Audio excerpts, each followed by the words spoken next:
नमक हराम drama serial के अब तक के एपिसोड में आपने देखा कि अस्मा अपने घर वापस आ जाती है, जो कि घर से भाग कर गई थी, लेकिन असल में उसे गायब किया गया था। उसे याद भी नहीं कि क्या हुआ था।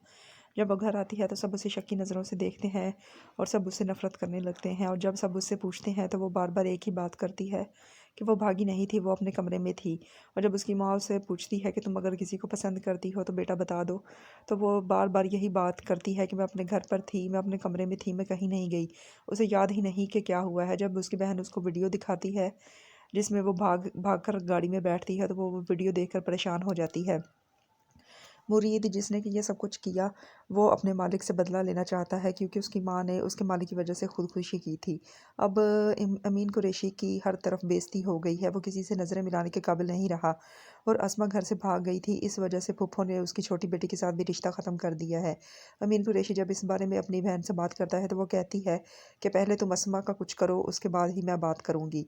अमीन कुरैशी बहुत परेशान है। आने वाले एपिसोड में वो एक बंदा हायर करेगा और उसको इस काम पे लगाएगा कि उसकी बेटी को कौन भगा कर लेके गया था वो पता करके बताए। और दूसरी तरफ मुरीद ने अब कोई और प्लानिंग कर ली है अपने दोस्त के साथ मिलकर।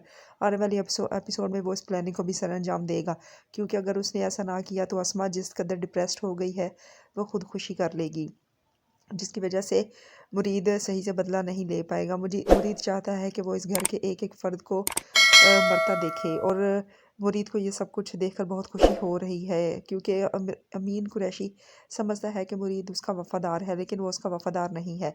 अमीन कुरैशी को जब उसकी गर्लफ्रेंड कहती है कि अपनी बेटी की शादी अपने नौकर से कर दो, तो वो सख्त गुस्से में आ जाता है कि नौकर से उसकी बेटी की शादी ये कभी नहीं हो सकता, और वो उसे डांट देता है और चुप करवा देता है। अभी मुरीद इनको काफ़ी नुकसान पहुंचाएगा और अमीन कुरैशी को पता नहीं चलेगा कि ये सब कुछ उसका नौकर ही कर रहा है।